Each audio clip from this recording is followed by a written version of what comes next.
तो बच्चों आज का हम लोग का जो वेक्टर का लेक्चर है वो है लेक्चर नंबर 5। और आज के लेक्चर में हम लोग पढ़ने वाले हैं सबट्रैक्शन ऑफ फैक्टर, यानी कहने का मतलब कि सदिश का घटाव। इसके पीछे लेक्चर में हमने 4 लेक्चर में पढ़ा था हम लोगों ने एडिशन ऑफ सबट्रैक्शन वेक्टर। तो उसमें हमने सीखा था कि अगर दो वेक्टर दिया हुआ हो और इनके बीच में कुछ एंगल हो तो उन दोनों वेक्टर को कैसे जोड़ेंगे। अगर वो लेक्चर आपने नहीं देखा है तो आप जाके यूट्यूब पे सर्च कीजिए कि vector part 4 by Prince sir, या फिर आप ये सर्च कर सकते हैं addition of vector by Prince sir. ध्यान समझते हैं, थोड़ा सा हम लोग उस पर बात करते हैं एडिशन ऑफ वेक्टर पे, तो फिर हम लोग ये स्टार्ट करेंगे। थोड़ा सा समझते हैं क्योंकि ये और वो दोनों एक दूसरे लगभग लगभग कंबाइन है। एडिशन ऑफ वेक्टर क्या था कि अगर दो वेक्टर दिया हुआ हो, मान के चलते हैं कि अगर एक वेक्टर दिया है यहाँ पे वेक्टर बी, यहाँ पे, और यहाँ पे एक वेक्टर दिया हुआ है ये है वेक्टर ए, और यहाँ पे जो बी के साथ ये जो एंगल बना रहा है वो थीटा एंगल है। और तब यहाँ पे आपसे अगर पूछा जाए कि भाई इन दोनों वेक्टर को जोड़े अगर हम तो किस प्रकार से जोड़ेंगे, तो जो पीछे लेक्चर का जो वीडियो बच्चों आप लोग देखे हैं, तो अगर आप देखे हैं तो आप बता सकते हैं कि कैसे जोड़ना होता है। दो वेक्टर को अगर जोड़ना हो तो यहाँ पे पहला वेक्टर लेके आते हैं ये बी, और दोनों का टेल और टेल जोड़ देते हैं। जैसे इसका टेल वाला हिस्सा यहाँ पे है और इसका टेल वाला हिस्सा यहाँ पे है, तो इस वेक्टर को उठा के लेके जाएंगे यहाँ पे, ये हमारा होगा वेक्टर ए। अब देखिए आप वेक्टर ए और वेक्टर बी का दोनों वाला टेल वाला हिस्सा जोड़ना है।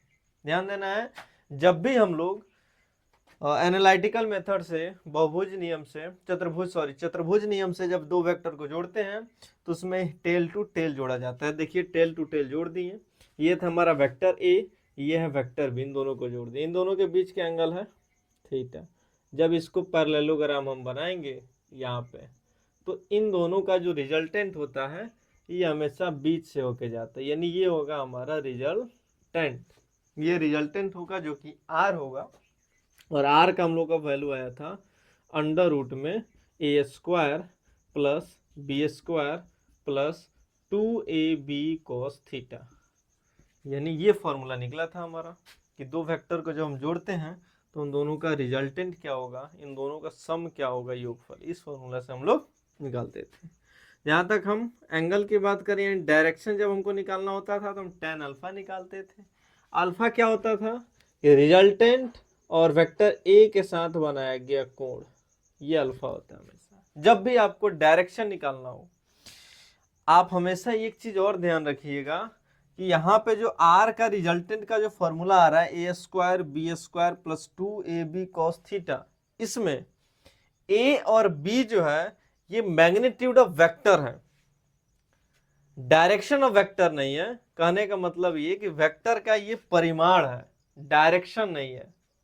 ठीक है, तो इसलिए यहाँ पे ए बी, यहाँ भी ए और बी, ये दोनों ए का मैग्नीट्यूड है, यहाँ बी का मैग्नीट्यूड है। तो इस प्रकार से हम निकालते हैं रिजल्टेंट। और अगर हमको डायरेक्शन भी निकालना हो तो डायरेक्शन निकालने के लिए हम निकालते हैं tan अल्फा। क्या निकालेंगे? tan alpha. और tan अल्फा के लिए आप देखिए अल्फा क्या होता है, तो रिजल्टेंट और वेक्टर ए के बीच का कोण होता है। और tan अल्फा का जो हमारा फॉर्मूला बनता है वो हमारा होता है क्या, तो b साइन थीटा बटा a plus B cos theta. इस फॉर्मूला से हमारा निकलता था tan अल्फा या डायरेक्शन। तो ये चीज हम लोग पढ़ चुके हैं, बस हमने एक रिपीट किया दोबारा इस चीज को। ठीक है, थीटा आपको पता ही है, थीटा ए और बी के बीच का एंगल है। बाकी ए और बी आपको पता ही है, ए जो है वेक्टर ए का मैग्नीट्यूड, बी जो है वेक्टर बी का मैग्नीट्यूड। यहां तक हमने पढ़ा था। अब स्टार्ट करते हैं हम सबट्रैक्शन ऑफ वेक्टर यानी वेक्टर का घटाव। ध्यान से समझिए। चलिए देखिए बच्चों, अगर हम सबट्रैक्शन की बात करें तो वास्तव में सबट्रैक्शन वेक्टर का होता नहीं है। तो फिर नहीं होता है तो फिर सबट्रैक्ट कैसे करेंगे? तो हम उसमें एक नया नियम यूज करके, यानी डायरेक्शन को बदल के, जैसे मान के चलो कि अगर हमको वेक्टर बी और वेक्टर ए को माइनस करना है, जोड़ना नहीं है बल्कि माइनस करना है। हम आपसे पूछ रहे हैं कि रिजल्टेंट बताइए आप वेक्टर ए, यहाँ पे ए माइनस बी का मैग्नीट्यूड बताइए। यानी इन दोनों का अगर हम घटाते हैं तो क्या रिजल्टेंट आने वाला है, ध्यान से समझिए। एक है हमारा वेक्टर बी, एक है वेक्टर ए। देखो वेक्टर बी को हम ऐसे लिख रहे हैं और वेक्टर ए को ऐसे लिख रहे हैं, और इन दोनों के बीच का एंगल हमारा है थीटा। तो अभी हम एडिशन में बात करें कि जब इसको कंप्लीट हम पैरेललोग्राम बना देंगे कंप्लीट, तो इसके बीच से होकर रिजल्टेंट जाता है, ध्यान से समझते रहिए, इसके बीच से होकर रिजल्टेंट जाता है। तो वो जो रिजल्टेंट होगा वो ए और बी के योगफल का होगा, यानी सम का होगा, माइनस का नहीं होगा। ठीक है, माइनस कब होगा आप समझो कि अगर इस b के, जैसे हमसे पूछा जा रहा ना a माइनस बी का वैल्यू बताइए, तो क्या हम इसको ऐसे नहीं लिख सकते हैं a प्लस माइनस बी, यानी a और b को जोड़िए, लेकिन जोड़ का ही कंसेप्ट यूज करेंगे, लेकिन b को माइनस में कर लेने के बाद। b माइनस में कब होगा, तो आप देखो, आप ऑपोजिट वेक्टर पे जाओ, विपरीत सदिश। जब कोई सदिश अगर इस दिशा में जा रहा हो तो उसके सेम मैग्नीट्यूड को अगर हम उसी मान को इस दिशा में, इसके विपरीत दिशा में परिवर्तन कर दें, मतलब यहाँ पे एक वेक्टर है जो इस डायरेक्शन में, अगर इसका डायरेक्शन बदल दें हम, इधर यही वेक्टर लेके आ जाए, तो ये वेक्टर माइनस में हो जाएगा। बात क्लियर है? यानी अगर कोई वेक्टर यहाँ पे है वेक्टर ए, इसका कुछ मैग्नीट्यूड है, अगर उसका डायरेक्शन को हम बदल दें, इस वेक्टर को इधर घुमा दें, तो मैग्नीट्यूड तो उसका हम नहीं बदल रहे हैं, बल्कि केवल डायरेक्शन बदलने, और डायरेक्शन बदलने के कारण ये हो जाएगा माइनस ए। उसी प्रकार से यहाँ पे था हमारा वेक्टर बी, हम उसके डायरेक्शन को घुमा दिए तो ये हो गया हमारा माइनस बी। अब जब ये माइनस बी हो गया तो अब तो हम पैरेललोग्राम बना सकते हैं, ध्यान दीजिए, एकदम बना सकते हैं। ये हमारा पैरेललोग्राम हो गया, और इसका दोनों का रिजल्टेंट कहाँ से होके जाएगा, बीच से होके जाएगा, यानी ये होगा हमारा रिजल्टेंट। क्या हो जाएगा ये रिजल्टेंट। अब कुछ देर के लिए अब इसको छोड़ दो, अब इसका तो कोई काम ही नहीं है ना, हमारा मिला वेक्टर ए और माइनस वेक्टर बी। अब इन दोनों को अगर हम जोड़ते हैं तब भी तो आप देखो प्लस और माइनस क्या होता है, माइनस होता है। अगर हम जोड़ते भी है ना तब भी हमारा a माइनस बी ही आएगा, यानी इन दोनों का सब्ट्रैक्शन का ही वैल्यू आएगा। यानी कहने का मतलब ये है कि एक है वेक्टर ए वेक्टर बी, इन दोनों के जगह पे अगर हम वेक्टर एडिशन का फॉर्मूला यूज कर लेते हैं तब भी हमारा आंसर उतना ही आएगा। कैसे आएगा देखते हैं। अब ये हमारा हो गया रिजल्टेंट r, ठीक है ना। अब r का जो फॉर्मूला होता है आर स्क्वायर का, वो होता है A square plus B square plus 2ab cos theta. ये हो गया 2ab cos थीटा। अब रिजल्टेंट में ये वाला फॉर्मूला याद करो, प्लस वाला का फॉर्मूला था, तो प्लस वाला का ही फॉर्मूला यूज करेंगे, बस यहाँ पे मैग्नेट बी का डायरेक्शन बदल दिए हैं। तो जहाँ जहाँ बी होगा, बी यूज होगा, ठीक है ना, वो अपने आप माइनस भी बन जाएगा, यानी सब्ट्रैक्शन के रूप में चेंज हो जाएगा। ये हो गया A square plus B square plus 2ab cos theta. ठीक है, अब तुम समझो यहाँ पे b b नहीं है, बल्कि b किस में चेंज हो गया, माइनस में चेंज हो गया, यानी माइनस b है, माइनस b। अब इन दोनों को हम जोड़ेंगे, जोड़ का फॉर्मूला यूज करेंगे, लेकिन जोड़ने के बाद भी हमारा आंसर क्या आएगा, माइनस वाला ही आंसर आएगा, यानी सब्ट्रैक्शन का ही आंसर आएगा। मतलब हम ये कहें कि यहाँ पे है 1 2 और यहाँ पे है -4, हम कहें कि इन दोनों को जोड़ो, तो जब तुम जोड़ोगे यहाँ पे तो हमारा आंसर क्या आएगा, -2 ही आएगा ना। ऐसा थोड़ी है कि जोड़ने से 4 और 2 6 हो जाएगा, नहीं होगा, 6 नहीं होगा, -2 ही आएगा। बशर्ते वही काम यहाँ पे यूज किया गया है, जोड़ का ही हम फॉर्मूला यूज करेंगे, लेकिन हमारा आंसर क्या आएगा, माइनस का आंसर आएगा। क्यों? क्योंकि बी के डायरेक्शन को हम चेंज कर दिए यहाँ पे। ठीक है, अब देखो, अब ये हमारा फॉर्मूला बना किसका, ये फॉर्मूला बना हमारा रिजल्टेंट का। किसका रिजल्टेंट का फॉर्मूला है ये, तो ये है हमारा किसका, माइनस वाला का। लेकिन एक और चीज यहाँ पे देखो तुम, A square plus B square plus 2ab। अब थीटा थीटा नहीं है, थीटा क्या होता है, थीटा ए और बी के बीच का कोण होता है। तो ए और बी के बीच का कोण थीटा, लेकिन अब ये वाला कंसेप्ट तो नहीं यूज हो रहा है, अब बी तो हमारा यहाँ पे आ गया है। तब यहाँ पे जो हमारा थीटा का वैल्यू होगा ए और माइनस बी का, वो वाला थीटा यहाँ पे यूज करेंगे। तो हमको पता है कि किसी लाइन के एक तरफ का टोटल एंगल 180 डिग्री है, जिसमें से ये एंगल अगर थीटा है तो ये हो जाएगा 180 माइनस थीटा। तो इस ए और माइनस बी के बीच का एंगल होगा 180 माइनस थीटा। तो यहाँ पे जो हम थीटा का यूज करेंगे ना, वो हमारा 180 माइनस थीटा होगा। तो r इज इक्वल टू हो जाएगा हमारा ए स्क्वायर प्लस बी स्क्वायर। अब 180 माइनस थीटा, ये दो कंसेप्ट लिख दे रहे हैं हम।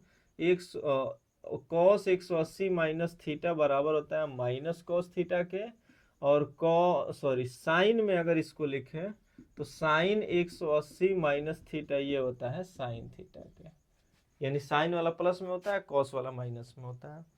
तो यहाँ पे ए स्क्वायर प्लस बी स्क्वायर, ये 180 माइनस थीटा क्या होगा, कॉस भी है ना, यहाँ पे कॉस छूट जा रहा है, कॉस 180 माइनस थीटा क्या हो जाएगा, माइनस में कॉस थीटा, तो ये हो जाएगा माइनस और 2ab कॉस थीटा। बात क्लियर है। अब r को स्क्वायर को उधर भेज देंगे तो रूट में हो जाएगा, और ये जो होगा हमारा माइनस वाले का फॉर्मूला बनेगा, यानी जब भी दो वेक्टर को हम सबट्रैक्ट करेंगे उन्हें माइनस करेंगे तो ये वाला फॉर्मूला यूज करेंगे, under root A square plus B square minus 2ab cos theta. ठीक है। अब यहाँ पे ये जो थीटा आया है ना, वो थीटा ए और बी के बीच का एंगल नहीं होगा, वो थीटा हमारा यही रहेगा। देखो कहने का मतलब ये है, सीधा सीधा क्लियर बात, फॉर्मूला आप ये यूज करना है। ये सब क्यों बताएं, बस ये आपको मतलब हम बता दिए कि ये फॉर्मूला आया कहाँ से है। ये वाला फॉर्मूला सब्ट्रैक्शन का कहीं भी देखो बुक खोल के वहां पे लिखा जाता है भाई जहाँ प्लस है वहां माइनस का यूज कर लो, हो गया सब्ट्रैक्शन का फॉर्मूला। लेकिन ये आया कहाँ से है, उसके लिए ये दो लाइन बनाना जरूरी था।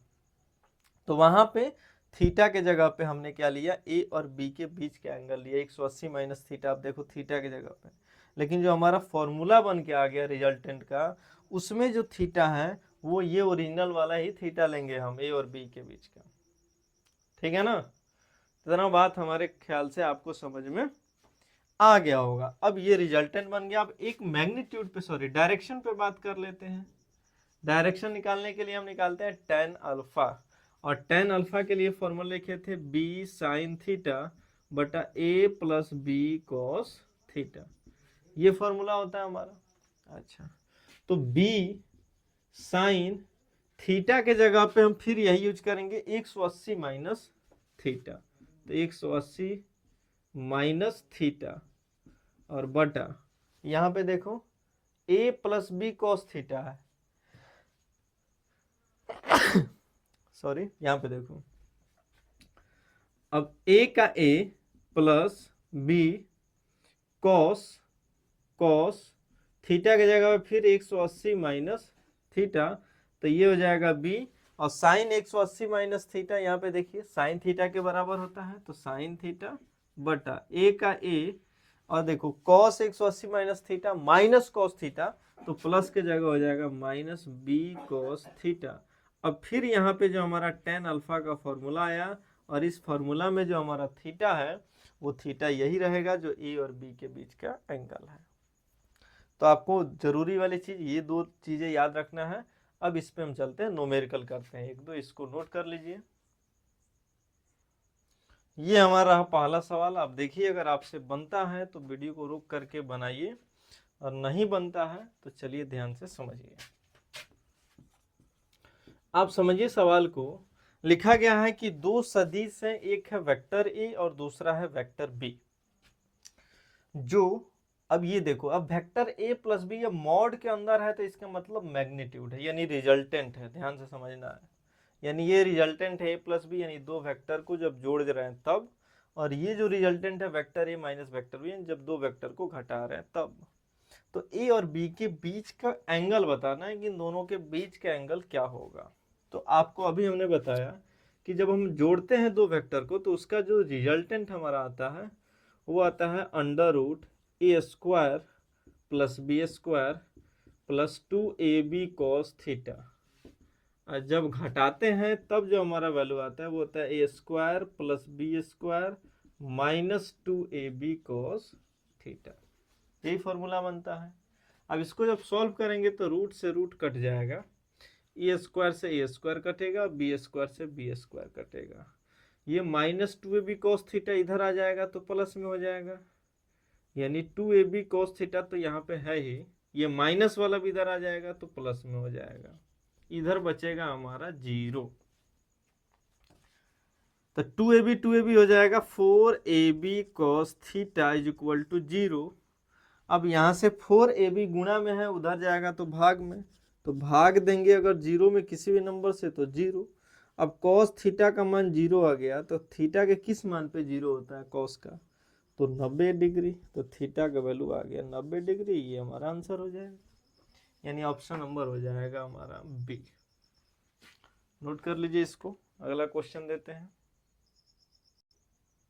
अगला सवाल हमारा बोर्ड पे आपको दिख रहा होगा, अगर बनता है तो बनाने का प्रयास कीजिए, नहीं बनता है तो फिर ध्यान से आप समझने का प्रयास कीजिए। देखिए हमारा जो यहाँ पे सवाल है, सवाल को पहले समझते हैं कि लिखा क्या गया है, उसके बाद इसको सॉल्व करते हैं। एक कण 5 मीटर पर सेकंड के वेग से गति कर रहा है, कौन से डायरेक्शन में, पूरब दिशा में।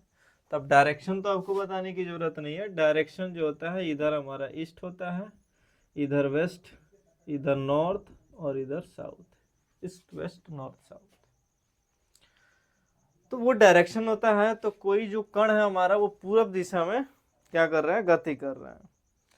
अब अगर आप देखते हैं तो सॉरी यहाँ पे मिस्टेक हो गया है क्या, ये नॉर्थ होता है, ये साउथ होता है, ठीक है ना। अब देखिए इसको,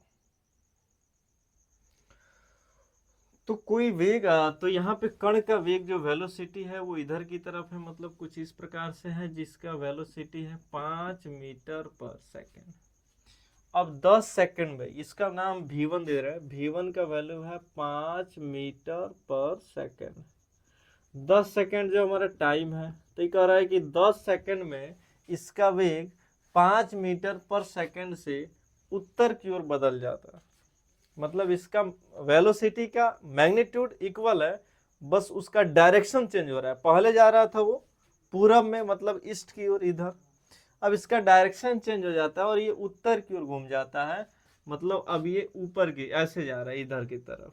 इसका नाम दे रहा है v2, इसका वेग भी तो वही रह रहा है, बस डायरेक्शन बदल रहा है, यानी v2 का वैल्यू दिया है 5 मीटर पर सेकंड। अब इसका त्वरण निकालना यानी एक्सीलरेशन निकालना है।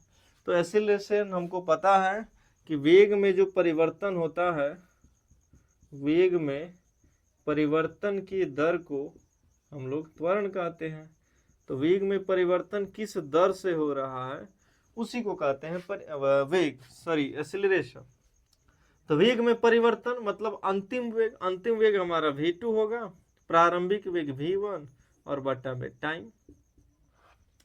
अब देखो तुम कहोगे कि सर v2 का वैल्यू 5, v1 का वैल्यू भी 5, टाइम का वैल्यू 5 में से 5 गया 0, तो 0 बाई टाइम का वैल्यू 10 तो 0, त्वरण भी 0। लेकिन ऐसे क्या होगा, गलत हो जाएगा। तुम कहोगे क्यों, तो ऐसा इसलिए क्योंकि अभी तो हम लोग पढ़े कि सब्ट्रैक्शन ऑफ वेक्टर, सदिशों का घटाव। तो अब घटाव के लिए जब सदिश का नियम पढ़े हैं तो उसको नॉर्मल विधि से आप नहीं घटा सकते हैं, साधारण विधि से घटाने का मतलब गलत हो जाना, क्योंकि वेग क्या है, एक सदिश राशि है। तो सदिश राशि को घटाने के लिए सदिश घटाव के नियम का हम लोग यूज करेंगे। तो देखो अब एक काम करते हैं, देखो हम समझते हैं, थोड़ा सा फिगर यहाँ बनाते हैं। ये हमारा हो गया ईस्ट की तरफ वेलोसिटी v1 का, v2 का वेलोसिटी क्या है, इधर की तरफ है, ये v2 है, नॉर्थ की तरफ, उत्तर की तरफ। लेकिन अब हमको चाहिए v2 माइनस v1, क्या चाहिए, v2 minus v1, v1 minus में चाहिए। तो एक काम करते हैं ना, v1 के डायरेक्शन को बदल लेते हैं। अरे v1 उधर की तरफ है तो V1 इधर कर लेते हैं, हमारा माइनस में हो जाए। अब जैसे हम डायरेक्शन चेंज किए, ये हो गया माइनस में V1। अब V1 तो हमको चाहिए ही। अब पैरेललोग्राम जब बनाओगे तो हमको पता है ना कि इसका रिजल्टेंट कहाँ से होके जाएगा भाई, तो बीच से होके जाएगा ना रिजल्टेंट, इसका एकदम बीच से होके जाएगा। अच्छा, तो अब यहाँ पे अगर रिजल्टेंट का वैल्यू फॉर्मूला यूज करें तो ये होता है under root V1 square plus V2 square minus V1 V2 into में कॉस थीटा, तो अंडर रूट। अब V1 का वैल्यू 5, तो 5 का स्क्वायर 25, V2 का वैल्यू 5, तो 5 का स्क्वायर 25। अब थीटा का वैल्यू देखो, यहाँ पे थीटा क्या होता है, ए और बी के बीच का एंगल, तो दोनों तो एकदम 90 डिग्री के एंगल पे है, तो थीटा का वैल्यू 90 होगा। और जब कॉस 90 रखोगे तो 0, कॉस 90 में 0 का वैल्यू होगा तो ये सब 0 बना देगा। इसको जब जोड़ेंगे तो ये हो जाएगा हमारा अंडर रूट 25 25 50, तो इसका वैल्यू हो जाएगा 5 अंडर रूट 2, 5 अंडर रूट 2। ये हमारा निकलेगा रिजल्टेंट, यानी V2 माइनस V1 का वैल्यू 5 अंडर रूट 2। टाइम हमारा है 10, तो 10, 5 से 5 दूना 10, तो ये हो गया रूट बटा में 2।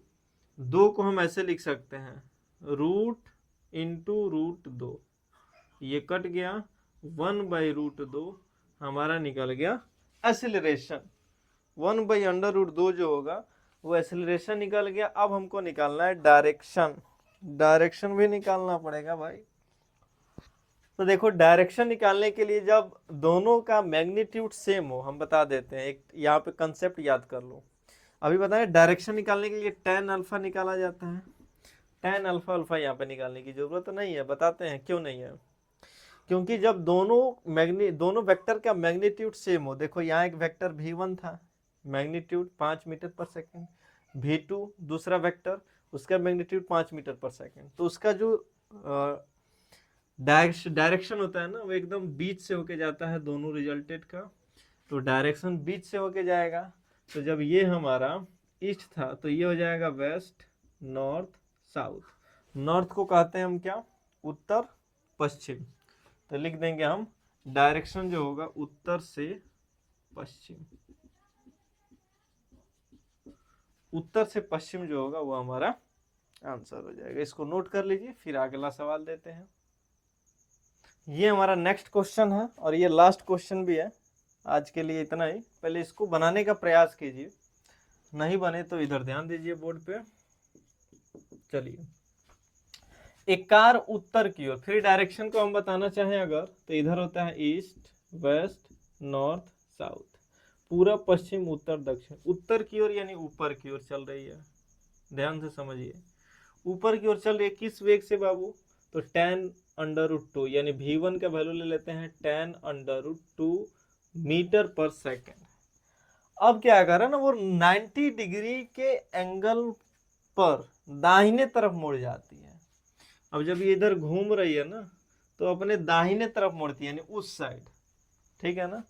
कितना डिग्री के कोण पे भाई, तो 90 डिग्री के कोण पे, तो दाहिने तरफ मोड़ देते हैं, मान लेते हैं यहाँ से ऐसे मुड़ जाती है 90 डिग्री के कोण पे, ये 90 डिग्री हो गया।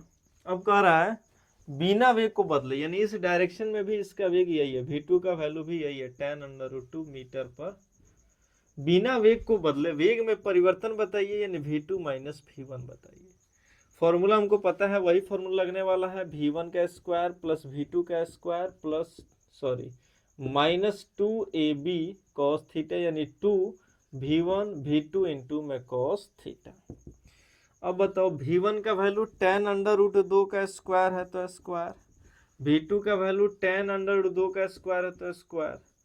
अब cos थीटा, फिर देखो जब थीटा 90 डिग्री मिल गया तो cos 90 का तो 0 मान होता है, तो ये भी 0 हो जाएगा, इसको छोड़ दे रहे हैं। ये हो जाएगा हमारा tan 100 में 2 से गुणा करेंगे, ये हो जाएगा 200 और प्लस 200, ये हो जाएगा 400, और 400 का स्क्वायर रूट हो जाएगा 20 मीटर पर सेकेंड। ये हो जाएगा वेग में परिवर्तन। अगर डायरेक्शन पूछ रहा है, पैरेललोग्राम बनाइए, इससे ये हमारा मैग्नीट्यूड होगा। डायरेक्शन हम बोले कि जब दो मैग्नीट्यूड सेम हो तो डायरेक्शन बीच से होके जाता है, इन इसको बोलते हैं नॉर्थ ईस्ट, तो उत्तर से पूरब की ओर डायरेक्शन इसका होगा उत्तर से पूरब। तो ये हमारा आंसर हो गया। आज के लिए इतना ही। नेक्स्ट लेक्चर में हम लेके आएंगे रिजोल्यूशन ऑफ फैक्टर, यानी वेक्टर का दो कंपोनेंट जो होता है साइन और कॉस के टर्म में, वो का टॉपिक। नोट कर लीजिए इसको।